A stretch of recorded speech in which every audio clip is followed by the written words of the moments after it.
Hi hello வணக்கம். இந்த வீடியோவில் பார்க்க போகிறது ஒரு எல்சிஎம் ப்ராப்ளம் தான். ஸோ எல்சிஎம் ஆஃப் ஃப்ராக்ஷன்ஸ் வந்து ஃபைண்ட் அவுட் பண்ணணும். இதுக்கு ஃபார்முலா வந்து எல்சிஎம் ஆஃப்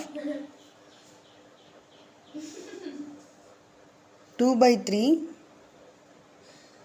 என்னென்ன ஃப்ராக்ஷன் கொடுத்துருக்காங்க, 2/3, 3/5, 4/7 அண்ட் 9/13 கொடுத்துருக்காங்க. ஸோ இதோட எல்சிஎம் வந்து ஃபைண்ட் அவுட் பண்ணணும். Equal to LCM of numerator, ஃப்ராக்ஷன்னாலே நியூமரேட்டர் இருக்கும், டினாமினேட்டர் இருக்கும். ஸோ நியூமரேட்டருக்கு வந்து எல்சிஎம் ஃபைண்ட் அவுட் பண்ணணும், டினாமினேட்டருக்கு வந்து GCD greatest common division find out பண்ணி அதோட ஃப்ராக்ஷன் தான் எழுதணும். So LCM of numerator 2,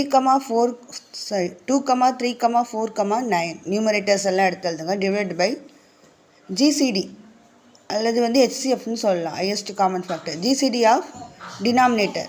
so 3, 5, 7, 12. Okay. So ladder மெத்தடில் ஃபைண்ட் அவுட் பண்ணலாம். ஃபஸ்ட்டு பாருங்கள், எல்சிஎம் ஃபைண்ட் அவுட் பண்ணணும். எல்சிஎம் 2, 3, 4, 9. எல்சிஎம்னா காமனாக இருக்கணும்னு கிடையாது. ஸோ லாஸ்ட்டு வந்து சால்வ் ஆகிற வரைக்கும் நம்ம சால்வ் பண்ணணும், ரெடியூஸ் ஆகிற வரைக்கும் நம்ம சால்வ் பண்ணணும். ஓகே. ஸோ ஃபஸ்ட்டு 2ல் போகிறேன். 1 2s are 2, 3, 4 தான் 2ல் இருக்கும். So 2 2s are 4, 9. நெக்ஸ்ட்டு பாருங்கள், அகெயின் 2 இருக்குது. ஸோ 1 அப்படியே தான், 3 அப்படியே தான், 1 2s are 2, 2 மட்டும்தான் இதாகும். ஸோ 9. நெக்ஸ்ட்டு பாருங்கள் 3, 1 3s are 3, 1 3 3s are 9. Next பாருங்கள், அகெயின் 3, 1 1 1 1. ஓகேவா? So 3 3s are 9, 9 2s are 18, 18 2s are 36. So இதோட வேல்யூ வந்து 36. Okay.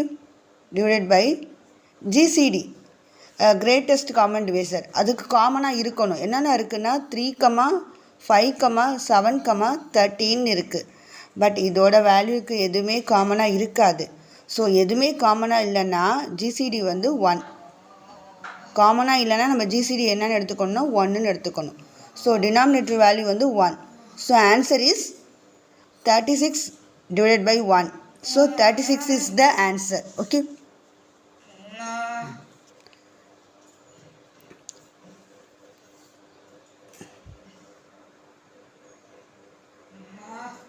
Thank you for watching.